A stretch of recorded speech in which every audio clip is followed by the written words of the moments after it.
ધોરણ 2 વાળા સ્ટુડન્ટ્સ, આપણે તમારું ચોથા નંબરનું ચેપ્ટર માઉસનો ઉપયોગ ચાલુ કરેલું છે. એમાં ગઈ વખતના વિડીયોમાં મેં તમને માઉસ કેવી રીતે ઉપયોગ કરવાનું, એને પકડવાનું કેવી રીતે, એની પર કેટલા બટન હોય છે એના વિશેની માહિતી આપી હતી. અને તમને એક માઉસ પણ બતાવ્યું હતું વિડીયોમાં, બરાબર, કે વાયર વાળું પણ માઉસ હોય છે, વાયર વગરનું પણ માઉસ હોય છે, એના વિશેની માહિતી આપી.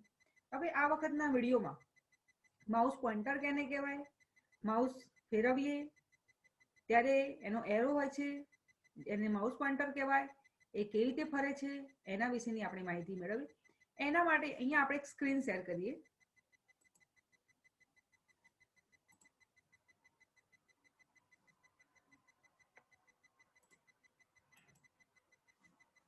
જો આપણી સ્ક્રીન છે, બરાબર, એમાં આપણે અહીંયા ઓપન કરીએ નોટપેડ. આપણે જેમ નોટમાં લખીએ છીએ ને એમાં આપણું નોટપેડ છે. આ નોટપેડની વિન્ડોની અંદર આપણે કંઈ પણ લખાણ લખી શકીએ, બરાબર.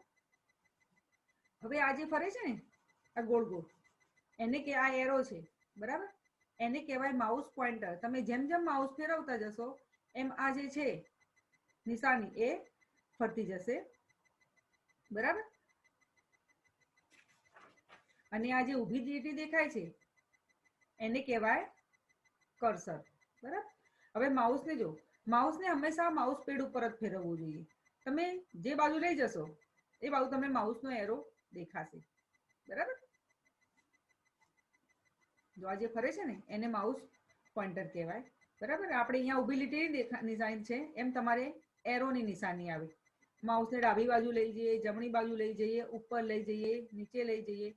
કોઈ પણ પ્રોગ્રામ ઓપન કરવો હોય તેના માટે આપણે માઉસનું ડાબી બાજુનું બટન સરકાવવું પડે, દબાવવું પડે, બરાબર. માઉસનું રાઈટ સાઈડનું બટન દબાવો તો એક મેનુ ઓપન થાય છે, બરાબર. અને કોઈ પણ વિન્ડો બંધ કરવી હોય, બરાબર, તો એના માટે આપણે આ જે એરો દેખાય છે આ ક્લોઝ બટન ઉપર ક્લિક મારીએ. એક વખત ક્લિક મારીએ એટલે એ વિન્ડો બંધ થઈ જાય, બરાબર. આ છે માઉસનો ઉપયોગ. જો આ એરો ફરતો દેખાય છે, બરાબર, એને કહેવાય માઉસ પોઇન્ટર, બરાબર. હવે એક વખત ક્લિક મારીએ એટલે એ પ્રોગ્રામ સિલેક્ટ થાય.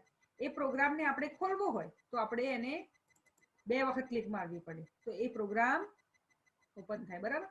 અને પ્રોગ્રામને બંધ કરવો હોય તો અહીંયા ચોકડીની નિશાની પર ક્લિક મારો એટલે એ પ્રોગ્રામ બંધ થઈ જાય, બરાબર. આવી રીતે માઉસનો ઉપયોગ આપણે કરી શકીએ છીએ. પછી ડ્રેગ કરવું એટલે કે આ જે નાના નાના દેખાય છે એ શોર્ટકટ્સ આપેલા છે, બરાબર. તે કોઈ શોર્ટકટ હોય, કોઈ પ્રોગ્રામને જે શોર્ટકટ આપેલો છે અને મારે એક જગ્યાએથી ઉઠાવીને બીજી જગ્યાએ લઈ જવું હોય તો મારે માઉસનું બટન દબાયેલું રાખવાનું, બરાબર. અને પછી એને પકડીને અહીંયા ડ્રેગ કરીને છોડી દેવાનું, બરાબર. આ રીતે આપણે એને ડ્રેગ કરી શકીએ, બરાબર. વિદ્યાર્થી મિત્રો, માઉસ વિશે ખબર પડી ગઈ કે આ જે ફરતો એરો દેખાય છે એને માઉસ પોઇન્ટર કહેવાય. એક વખત ક્લિક મારીએ એટલે પ્રોગ્રામ સિલેક્ટ થાય. એ પ્રોગ્રામને ખોલવો હોય તો એની ઉપર ડબલ ક્લિક મારવી પડે, બરાબર.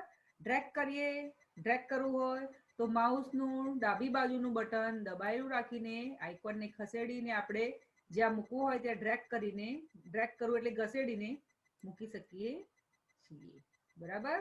આટલે સુધી બધાને માઉસ વિશે ખબર પડી ગઈ કે માઉસનો ઉપયોગ કેવી રીતે થાય છે. માઉસને હંમેશા માઉસ પેડ ઉપર જ ફેરવવું જોઈએ. માઉસ ઉપર કેટલા બટન આપેલા હોય એ બધું તમને આ બંને વિડીયોમાં ખ્યાલ આવી ગયો હશે. હવે હું આના માટેનો સ્વાધ્યાય તમને મટીરિયલમાં મૂકીશ. ચલો આવજો.